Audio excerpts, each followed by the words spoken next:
Yes, we are live now. Hello friends, this is Imanshi and welcome to Let's Learn. तो discuss क्या करेंगे? Questions discuss करेंगे। Pedagogy अभ्यास की series चल रही है और कुछ अच्छे क्वेश्चंस हम यहाँ करने वाले हैं। ठीक, हर दिन एटलीस्ट 20 to 30 क्वेश्चंस के बीच में 20 क्वेश्चंस एटलीस्ट करेंगे। चलिए आ जाइए फटाफट से और फिर आगे की बात करेंगे।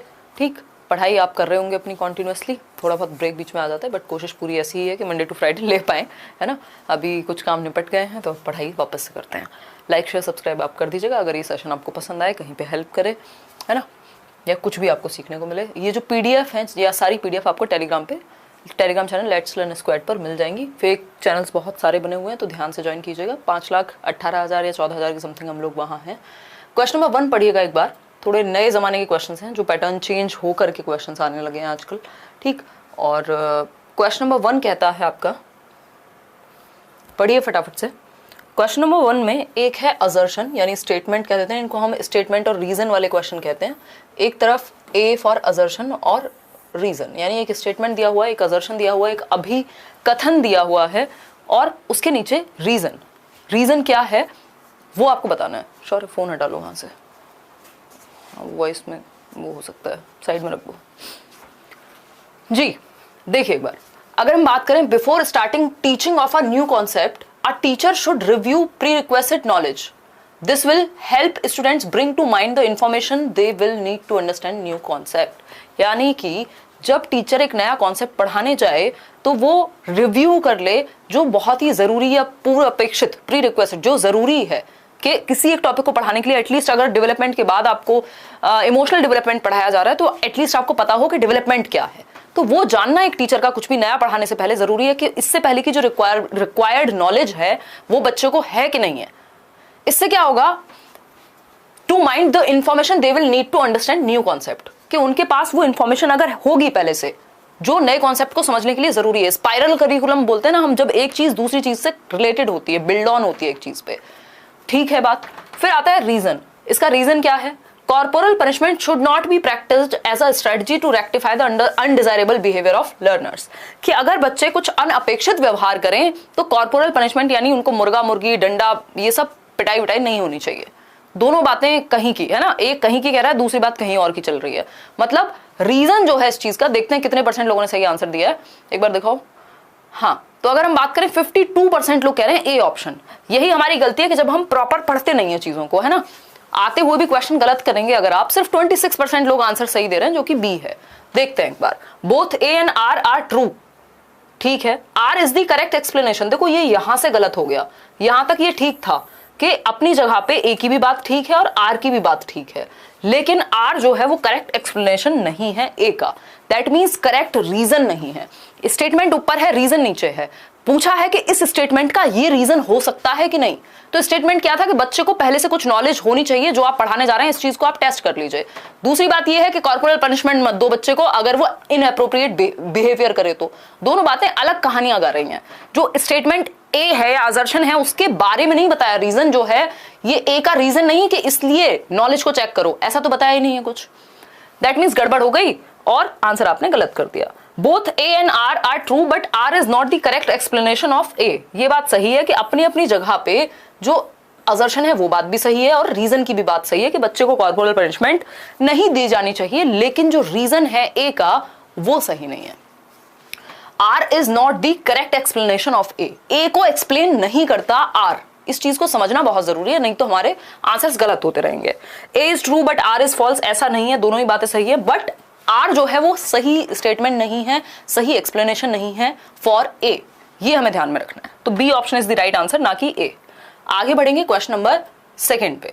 Any pedagogy which considers subject matter as an end in itself is likely to yield among dash among students. यानी कोई भी अध्यापन, कोई भी पेडागोजी, कोई भी शिक्षण शास्त्र जो विषय वस्तु को ही अपने आप में अंत मानता है कि विषय वस्तु सब कुछ है ना। विषय वस्तु का मतलब क्या है, कंटेंट, सिलेबस, करिकुलम, जो भी आपने प्रेजेंट कर दिया वही सब कुछ है अपने आप में, वही सर्वोसर्वा है, अंत मान लिया आपने। वो विद्यार्थियों के बीच डैश पैदा कर सकता है। क्या पैदा होगा ऐसी पेडागोजी से? अगर हम ये कहें कि यही सिलेबस है, यही एक किताब है, इसी को पढ़ना है, इसी में से सब कुछ आएगा और कुछ आपको ना जानना है, ना कोई एक्टिविटी करनी है, दैट मीन्स हम क्या कह रहे हैं, बच्चों के एक्सप्लोरेशन को हम मार दे रहे हैं। एप्रिसिएशन फॉर मास्टरी, मास्टरी का मतलब होता है महारत हासिल करना, परिपक्वता या कह लीजिए एक तरह से पारंगतता हासिल करना। पारंगत कहां से बनेगा यदि आपने सिर्फ एक किताब तक सीमित कर दिया। आप तो कहिए मैंने आपको ये पढ़ा दिया, अब आपका जितना मन करे इंटरनेट से सीखो, जितना मन करे किसी रेडियो से सीखो, किसी और प्रोग्राम से सीखो, 70 जगह से सीखो। तो मास्टरी कोई अप्रिशिएट नहीं करता। अगर मास्टरी को अप्रिशिएट करता तो सिलेबस को एंड इन इटसेल्फ नहीं कहा होता। 46% आंसर सही आ रहे हैं, जो कि है डी। आएंगे अभी डिजायर फॉर इनोवेशन। इनोवेशन की डिजायर के लिए तो आप एक्सप्लोरेशन को ओपन छोड़ते हैं। ये नहीं कहते सब्जेक्ट मैटर ही सब कुछ है ना। Subject matter is just a part of many resources, कई सारे रिसोर्सेज, कई सारे संसाधनों का के बीच एक हिस्सा है सब्जेक्ट मैटर या एक बुक या फिर सिलेबस। नहीं तो संसाधन तो अनलिमिटेड है। ऐसा थोड़ी दुनिया में जिन्होंने सीखा है वो सिर्फ बुक से ही सीख रहे हैं, वो सिर्फ स्कूल से ही सीख रहे हैं, वो सिर्फ क्लासरूम से ही सीख रहे हैं। पता नहीं कहां कहां से हम सीखते हैं, हर जगह से हम सीखते हैं। ठीक है, मोटिवेशन टू लर्न इन सबको तो किल करेगी ये चीज। तो अन्वेषण के लिए प्रतिरोध बनेगा, यानी रेजिस्टेंस टू एक्सप्लोर। यदि हम ऐसी पेडागोजी को, ऐसे थॉट को मान के चलते हैं कि सब्जेक्ट मैटर ही सब कुछ है अपने आप में, तो हम क्या करेंगे बच्चे के साथ, स्टूडेंट्स के बीच क्या पैदा हो जाएगा, रेजिस्टेंस टू एक्सप्लोर। यानी वो अन्वेषण करना ही नहीं चाहेंगे, एक्सप्लोर करना ही नहीं चाहेंगे, सर्च करना ही नहीं चाहेंगे खुद से। उनको पता है बस ये किताब पढ़नी है, इसमें पेपर आ जाएगा, बात खत्म। वो खुद से एक्सप्लोर करना ही नहीं चाहेंगे। खुद से एक्सप्लोर नहीं करेंगे तो बेहतर सीखेंगे नहीं, जिंदगी भर रट्टू तोते बन जाएंगे। तो D option is the right answer. ठीक है, ये नहीं होना चाहिए ना हमारी मैडम ने इन्हीं शब्दों में लिखवाया था, इन्हीं में रिपीट करना है। अपने तरीके से भी तो एक्सप्रेस कर सकते हो आप सेम बात को। तो D option is the right answer. Question number 3 है, फिर से असर्शन और रीजन वाला क्वेश्चन है, ध्यान से पढ़ेंगे।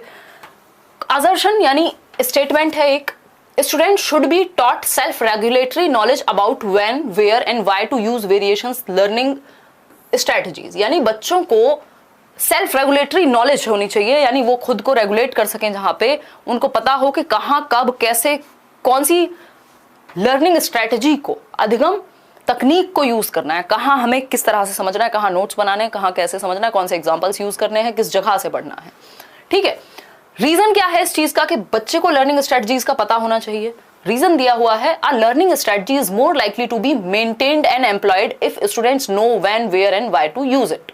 मतलब कि लर्निंग स्ट्रेटजी कब काम की है या बेहतर कब हो पाएगी, जब बच्चों को ये पता हो कि उसको कहां, कैसे, कब यूज करना है और क्यों यूज करना है। भाई वेज जो हैं, आपको सारे टूल्स पता हो। ऐसा थोड़ी है फिर आप बाइक के टूल को घर में यूज कर देंगे कहीं भी कुछ और करने में, अगर हो सकता होगा तभी करेंगे। तो पता तो होने चाहिए बच्चे को। कुल मिला के दोनों बातें सही है, ए भी सही है और आर इसका एक्सप्लेनेशन है कि क्यों पता होने चाहिए, इसी के बारे में बात हो रही है। तो both A and R are true और R is the correct explanation of A. ठीक है, आर आर आर नहीं है, ए एन आर है। ठीक है, चलें आगे बढ़े। 137 है, बहुत बढ़िया। अभी जिन्होंने अच्छा स्कोर किया उनको कांटेक्ट करेंगे, मेल आए हुए हैं यूपी टेट में, 1-2 इंटरव्यू करेंगे, डोंट वरी, है ना। मैं थोड़ा सा व्यस्त हो गई थी कुछ चीजों में। ऐसा नहीं है A and R are true but R is not the correct explanation, ऐसा नहीं है आर करेक्ट है, फॉल्स तो है ही नहीं। चलिए आगे बढ़ते हैं क्वेश्चन नंबर 4 पे। विच, देखो इस तरह के क्वेश्चन में ना, असर्शन और स्टेटमेंट वाले क्वेश्चन में आपके कॉन्फिडेंस की जरूरत पड़ेगी। कॉन्फिडेंस कहां से आएगा, जब आपने कॉन्सेप्ट्स को ठीक से समझा है, क्वेश्चन को ठीक से समझा है एटलीस्ट। क्वेश्चन नंबर 4 है, विच of the following is an example of a metacognitive skill. Metacognitive skill बोले तो अधिसंज्ञानात्मक या परासंज्ञानात्मक कौशल, मतलब thinking about thinking, knowledge about knowledge, यानी एक लेवल और आगे है ये कॉग्निशन से। ठीक है जी, ठीक।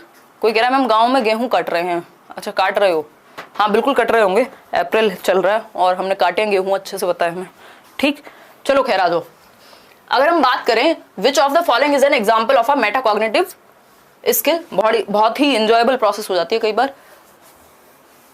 सीटेट कब होगा यार? सीटेट मेरे ख्याल में जुलाई या दिसंबर में होना चाहिए, कायदे में जुलाई में होना चाहिए, क्योंकि सीटेट की वेबसाइट बड़ी सुंदर सी बना दी गई है, इन्होंने काम तो ही कर रहे हैं इसका मतलब।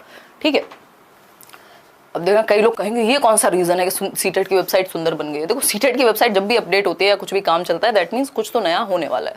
ठीक, देखिए एक बार, which of the following is an example of a, इसका मतलब ये नहीं 100% हो जाएगा जुलाई में, हो सकता है काम कर रहे हो, मे बी नया सिलेबस डेवलप कर रहे हो। ठीक, तो मेटाकॉग्निटिव स्किल की अगर हम बात करें तो कौन सा एक एग्जांपल है जिसमें ज्यादा दिमाग लगेगा? मेटाकॉग्निटिव से याद रखना, ज्यादा मेंटल स्किल्स जिसमें यूज होंगी। ठीक, evaluating process used by oneself in solving a problem, यानी किसी समस्या को हल करने में स्वयं द्वारा प्रयुक्त प्रक्रिया का मूल्यांकन करना, यानी आप जो हैं इवैल्यूएट कर रहे हैं किसी चीज को, किसी समस्या को सॉल्व करते समय। यानी आप थिंकिंग अबाउट थिंकिंग करेंगे। अगर कुछ सोच रहे हैं, किसी चीज का सॉल्यूशन निकाल रहे हैं, किसी का जजमेंट निकाल रहे हैं, किसी को एनालाइज कर रहे हैं, तो आप उस पर नेक्स्ट लेवल थॉट लगाएंगे। बात तो ठीक है, क्योंकि इवैल्यूएशन में सब कुछ लग जाएगा एक तरह से। अगर हम बात करें पुरानी ब्लूम्स की टैक्सोनॉमी की, तो हम देख सकते हैं highest level of Bloom's taxonomy में नॉलेज का, या अगर हम बात करते हैं कॉग्निटिव डोमेन का, इवैल्यूएटिंग था। दैट मीन्स इसमें अच्छी खासी मेंटल स्किल्स लगेंगी।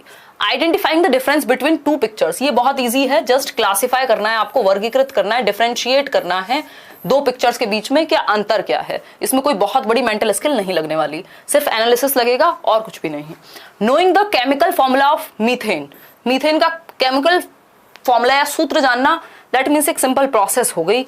ऐसा नहीं है कि इसमें आपने कोई बहुत अलग दुनिया से दिमाग लगा दिया। आप कोई बना तो देंगे नहीं मीथेन का फॉर्मूला कि आपने अलग से बनाया हो, इन्वेंट किया हो, तो हम मानते भी हैं। फिर आता है D option, recalling the chronological order of a particular dynasty. अगर आप किसी डायनेस्टी के यानी किसी राजवंश के कालानुक्रमिक क्रम को जान रहे हैं कि पहले भाई मान लीजिए अकबर थे, बाबर थे, ये थे, वो थे, पहले कौन था, बाद में कौन था, इसमें रिकॉलिंग लग रही है, रिमेंबरिंग लग रही है, नॉलेज लग रही है, ना कि इसमें कोई बहुत ज्यादा मेंटल स्किल लग रही है ना। तो A option is the only right answer, जो कि आप कह भी रहे हैं 86% लोग।